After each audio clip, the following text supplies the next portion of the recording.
Hello guys, this Sakib Shaikh and your excellent news. So क्या आप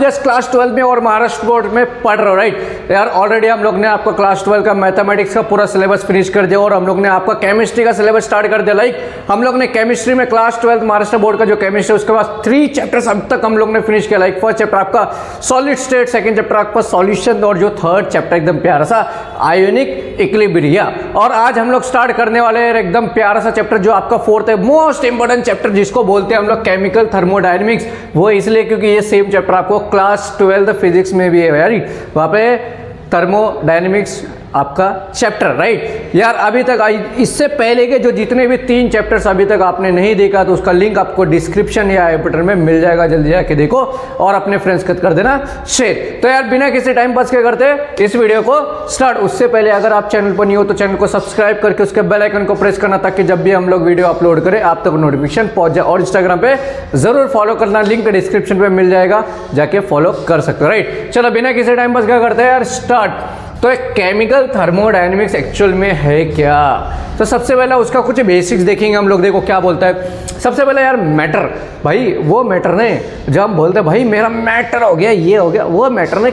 chemistry में मैटर का मतलब क्या होता है? तो matter is a substance that has mass and occupy space. तो मैटर मतलब देखो, मैटर इज अ सब्सटेंस, एक ऐसा सब्सटेंस जिसके पास मास होता है और जो स्पेस को ऑक्यूपाई करता है अपने पास, उसको हम लोग क्या बोलेंगे? मैटर बोलेंगे। बात समझ में आ रहा है, राइट। मैटर एक ऐसा सब्सटेंस है जिसके पास मास होता है और वो स्पेस को ऑक्यूपाई करता है, उसको हम लोग क्या बोलेंगे? मैटर। अभी नेक्स्ट अपना थर्मोडायनेमिक्स। तो थर्मोडायनेमिक्स जो है वर्ड, ये जो अपना वर्ड है थर्मोडायनेमिक्स, उसमें ये वर्ड थर्मो, इसका मतलब होता है हीट। सर क्या होता है? थर्मो मतलब हीट होता है, और डायनेमिक, डायनेमिक मतलब मूवमेंट और मोशन होता है। मतलब क्या सर, क्या कहना चाहते हो यार? तो थर्मोडायनेमिक्स का मतलब होता है हीट का मोशन। जब भी हीट का मोशन होगा उसको हम लोग क्या बोलेंगे? थर्मोडायनेमिक्स। क्लियर है? Motion of heat is known as thermodynamics. मतलब हीट का जो मोशन होता है उसी चीज को हम लोग क्या बोलते हैं? थर्मोडायनेमिक। क्लियर? तो थर्मोडायनेमिक का यार हम लोग एकदम प्यारा सा डेफिनेशन देख लेंगे according to your book, right, text book. तो क्या बोलता है according to your text book? Thermodynamics is concern with the energy changes in physical and chemical transformation. वही चीज है मैंने जो बोला है कि मोशन of heat is known as थर्मोडायनेमिक्स। अभी नेक्स्ट यार, व्हाट इज सिस्टम? आपका होता है सिस्टम क्या होता है? तो a part of universe which comes under thermodynamics investigation is called system। मतलब क्या हो रहा है कि यूनिवर्स का एक ऐसा पार्ट जो थर्मोडायनेमिक के अंदर आता है उसको हम लोग क्या बोलेंगे? सिस्टम। क्या बोला मैंने? यूनिवर्स, पूरा यूनिवर्स का एक ऐसा पार्ट जो अपना थर्मोडायनेमिक्स के अंदर आता है उसको हम लोग बोलेंगे भाई साहब एकदम प्यारा सा वर्ड, सिस्टम। समझ में आ गया? अभी नेक्स्ट अपना सराउंडिंग। सबसे पहले आप क्या करो, इसका आप ले लो स्क्रीनशॉट ताकि आपके पास भी हो जाए इस नोट्स का स्क्रीनशॉट अवेलेबल, राइट। चलो अभी नेक्स्ट अपना सराउंडिंग्स क्या बोलते हैं? The part of universe which does not comes under thermodynamics is called surroundings. भाई साहब मैंने क्या बोला? पूरे यूनिवर्स का एक ऐसा पार्ट है जो अपना थर्मोडायनेमिक्स के अंदर आता है, उसका नाम है सिस्टम।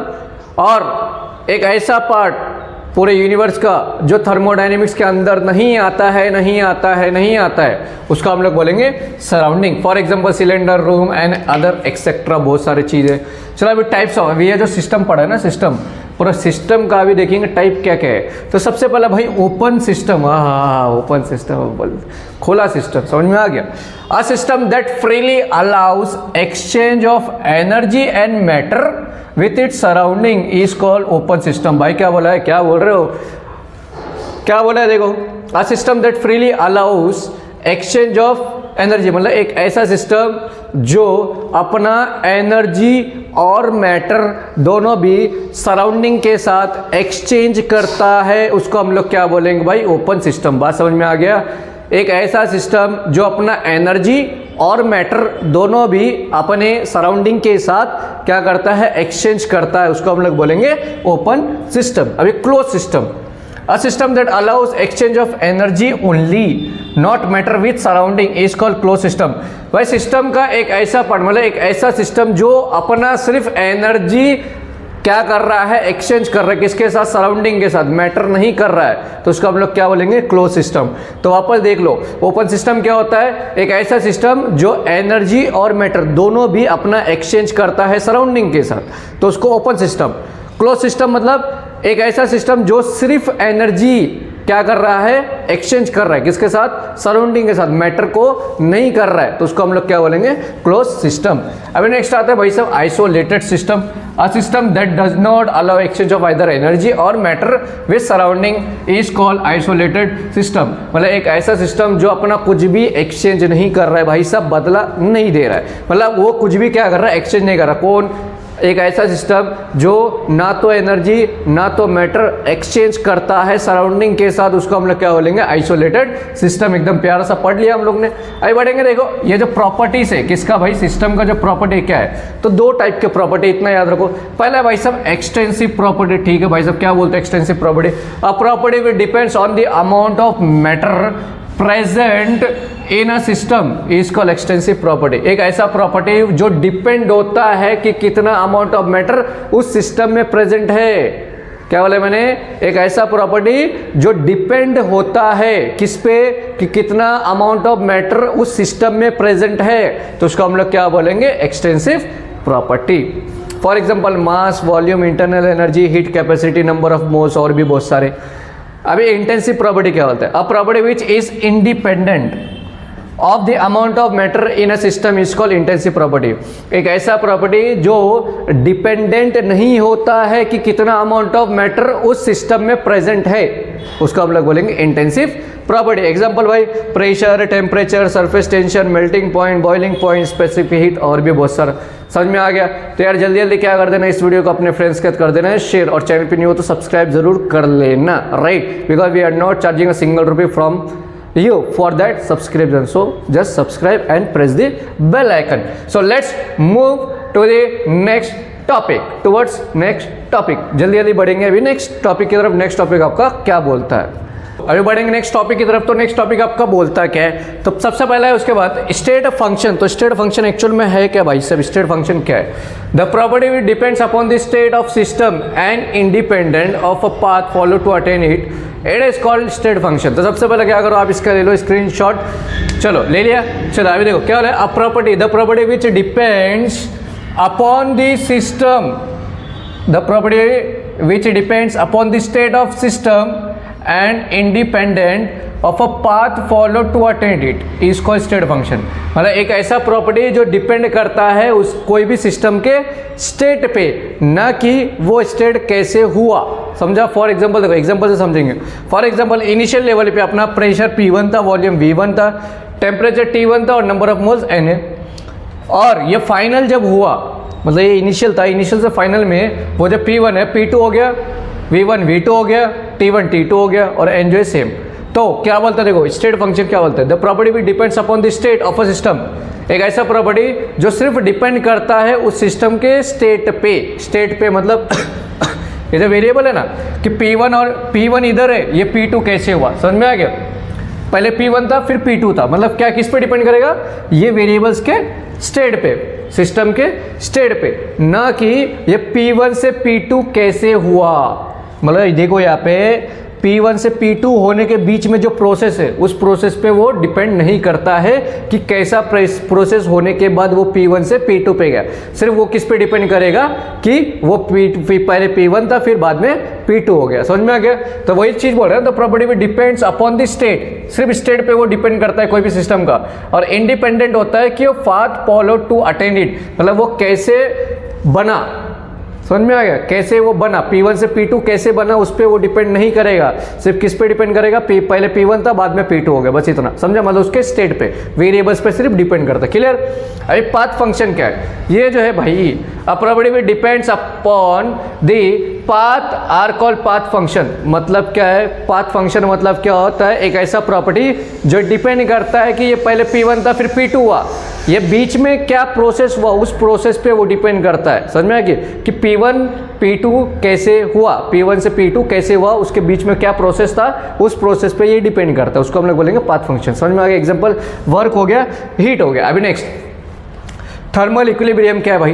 तो एग्जाम में आया 2 मार्क के लिए, तो ये 4 पॉइंट लिख देना, मार्क्स मिल जाएंगे। Two systems in thermal contact with each other are in thermal equilibrium if they do not transfer heat between each other। तो क्या बोला है? Two system in thermal contact with each other in thermal equilibrium. कोई भी दो system जो है वो थर्मल इक्विलिब्रियम कब कहलाएंगे? जब वो एक दूसरे के अंदर हीट ट्रांसफर नहीं करेंगे। क्लियर? कोई भी दो सिस्टम जो है थर्मल इक्विलिब्रियम कब कहलाएगा? जब वो दोनों सिस्टम के बीच में कोई भी हीट का ट्रांसफर नहीं हुआ होगा। Clear? Next, heat is transfer. अगर हीट ट्रांसफर हुआ, हीट जो है ट्रांसफर होता है हाई कॉन्सेंट्रेशन से लेके लो कॉन्सेंट्रेशन तक, समझा? हाई से लेके लो तक हीट ट्रांसफर होता। द ट्रांसफर ऑफ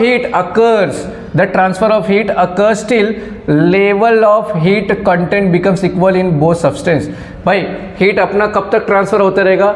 हीट तब तक ट्रांसफर होते रहेगा जब तक दोनों सिस्टम में equal amount of heat transfer ना हो जाए। समझ में आ गया? When two substance are in at same temperature then we say that they are in equilibrium condition. क्या बोला है? जब भी दो सब्सटेंस जो है उसका सेम टेम्परेचर हो जाएगा, मतलब कोई भी दो सिस्टम जो है, अगर कोई भी दो सब्सटेंस अगर सेम टेम्परेचर हो जाएगा दोनों में, तो उसको हम लोग क्या लेंगे? थर्मल इक्विलिब्रियम कंडीशन में वो है। वहाँ पर देखो क्या है कि दो सिस्टम जो है वो थर्मल इक्विलिब्रियम में कब होंगे? जब वो दोनों सिस्टम में हीट का ट्रांसफर नहीं होता होगा। नेक्स्ट क्या देखा हम लोग ने? हीट जो है अपना हाई कॉन्सेंट्रेशन से लो कॉन्सेंट्रेशन में ट्रांसफर होता है। वो हीट कब तक ट्रांसफर होते रहेगा? तब तक ट्रांसफर होता रहेगा जब तक दोनों सब्सटेंस में इक्वल अमाउंट ऑफ हीट ना आ जाए। नेक्स्ट क्या बोला है कि भाई कभी भी दो सब्सटेंस जो है अगर सेम टेम्परेचर दोनों सब्सटेंस में हो गया तो उसको हम लोग क्या बोल सकते हैं कि वो इक्विलिब्रियम कंडीशन में है। बात समझ में आ गया, राइट? अभी नेक्स्ट, थर्मोडायनेमिक्स प्रोसेस और उसके टाइप्स। तो टोटल 5 टाइप है। तो सबसे पहला है भाई isothermal process. It is a process in which temperature of the substance remains constant through out the transformation. मतलब ये एक ऐसा प्रोसेस है जिसमें पूरा प्रोसेस के दौरान इसका टेम्परेचर जो है वो क्या होगा? कांस्टेंट होगा, मतलब टेम्परेचर चेंज नहीं होगा। तो उसको हम लोग क्या बोलेंगे? ये आइसोथर्मल प्रोसेस। फॉर एग्जाम्पल मतलब जो डेल्टा टी टोटल टेम्परेचर उसका वैल्यू कितना हो जाएगा? 0 हो जाएगा। बात समझ में आ गया? अभी नेक्स्ट, आइसोबारिक प्रोसेस क्या है? In isobaric process pressure remains constant during the transformation. मतलब ये एक ऐसा प्रोसेस है जिसमें हमारा प्रेशर जो है वो पूरा का पूरा कांस्टेंट होगा, सेम होगा, चेंज नहीं होने वाला है। क्लियर? आइसोकोरिक क्या होता है? It is a process during which volume of the system remains constant. तो इस प्रोसेस में क्या होता है? वॉल्यूम जो है अपना पूरा प्रोसेस के दौरान वॉल्यूम अपना सेम रहेगा, चेंज नहीं होगा। एडियाबैटिक क्या है? A process in which there is no exchange of heat between system and surrounding. एक ऐसा प्रोसेस जिसमें हीट का ट्रांसफॉर्मेशन नहीं हो रहा है सिस्टम और सराउंडिंग में, तो उसको हम लोग क्या बोलेंगे? Adiabatic process. तो आप देखो 4 प्रोसेस भाई। पहले हम लोग ने आइसोथर्मल देखा। आइसोथर्मल में क्या होता है कि पूरा प्रोसेस के दौरान अपना टेम्परेचर जो है वो क्या होगा? कांस्टेंट होगा। आइसोबारिक में क्या बोला? पूरा प्रोसेस के दौरान हमारा प्रेशर कांस्टेंट होगा। आइसोकोरिक में क्या? पूरा प्रोसेस के दौरान वॉल्यूम कांस्टेंट होगा। एडियाबैटिक का मतलब क्या है कि पूरा प्रोसेस के दौरान हीट अपना एक्सचेंज नहीं होगा सिस्टम और सराउंडिंग के बीच में। क्लियर? चलो आइए बढ़ेंगे नेक्स्ट टॉपिक की तरफ, तो देखेंगे क्या होता है। राइट, जल्दी जल्दी क्या करना है? इस वीडियो को अपने फ्रेंड्स के साथ कर देना है शेयर। तो आगे बढ़ेंगे नेक्स्ट टॉपिक की तरफ। तो यार नेक्स्ट टॉपिक से पहले आप सबसे पहले क्या ले लो? इसका स्क्रीनशॉट ले लो ताकि आपको पास भी इसका नोट्स हो जाए अवेलेबल। चलो, तो नेक्स्ट टॉपिक क्या बोलता है? Sign convention of W and Q। तो W का मतलब है भाई वर्क और Q का मतलब है हीट। तो साइन कन्वेंशन देखेंगे। देखो सबसे पहला है उधर प्लस Q। तो प्लस Q का मतलब है heat is absorbed bye the system from the surrounding. देखो प्लस, अगर हीट का साइन अगर पॉजिटिव रहा तो समझ जाना है कि हीट जो है सिस्टम ने एब्जॉर्ब किया है। कहाँ से एब्जॉर्ब किया है? सराउंडिंग से। समझ में आ गया? क्लियर है बात? प्लस Q का मतलब है सिस्टम ने हीट को एब्जॉर्ब किया है सराउंडिंग से। माइनस Q जो है, माइनस Q इसका मतलब है heat is released by the system to the surrounding. Minus Q आ गया मतलब जो हीट अगर नेगेटिव आया तो उसका समझिए, उसका मतलब है कि सिस्टम ने हीट को रिलीज किया है सराउंडिंग में, मतलब सिस्टम ने सराउंडिंग को हीट अपना दिया है। समझ में आ गया? प्लस का मतलब है सिस्टम ने सराउंडिंग से लिया है। क्लियर? अभी वैसे plus W, work is done on the system by the surrounding. अगर वर्क पॉजिटिव है तो समझ जाना है सिस्टम पे किसने वर्क किया है? सराउंडिंग ने। और माइनस W का मतलब है उल्टा। सिस्टम ने सराउंडिंग पे वर्क किया है। Work is done by the system on the surrounding. Clear? Plus W का मतलब प्लस वर्क जो है अगर पॉजिटिव रहा उसका मतलब क्या है कि सराउंडिंग ने सिस्टम पे वर्क किया है। माइनस का मतलब है सिस्टम ने सराउंडिंग पे वर्क किया। इतना समझ में आ गया साइन कन्वेंशन। चलो अभी नेक्स्ट एक प्यारा सा अपना एक डेरिवेशन एक 2 मार्क का एग्जाम में आया तो ठीक। चलो expression for pressure volume that is PV work. देखो फॉर एग्जांपल यहाँ पे हम लोग ने एक कंटेनर कंसीडर किया है, राइट। यहाँ पे देखो वॉल्यूम V1, यहाँ पे वॉल्यूम 2 है। यहाँ पे मैंने एक बार ऐसा डाल दिया है, राइट। और नीचे से यहाँ पे क्या हो रहा है, प्रेशर अप्लाई कर रहे हैं। और ये V1 और V2 के बीच का डिस्टेंस D ले लिया हम लोग ने, समझा। तो अभी देखो कंसिडर में देख लो, certain amount of gas enclose in cylinder with pressure. तो हमने क्या किया कि कुछ अमाउंट ऑफ गैस जो है हम लोग ने ये एनक्लोज्ड सिलेंडर जो है, मतलब जो सिलेंडर है पूरा का पूरा पैक है, वो पूरा का पूरा पैक सिलेंडर में हम लोग ने कुछ अमाउंट ऑफ गैस को क्या किया है, अंदर फिल किया है प्रेशर के साथ। Cylinder having piston and having movable massless condition.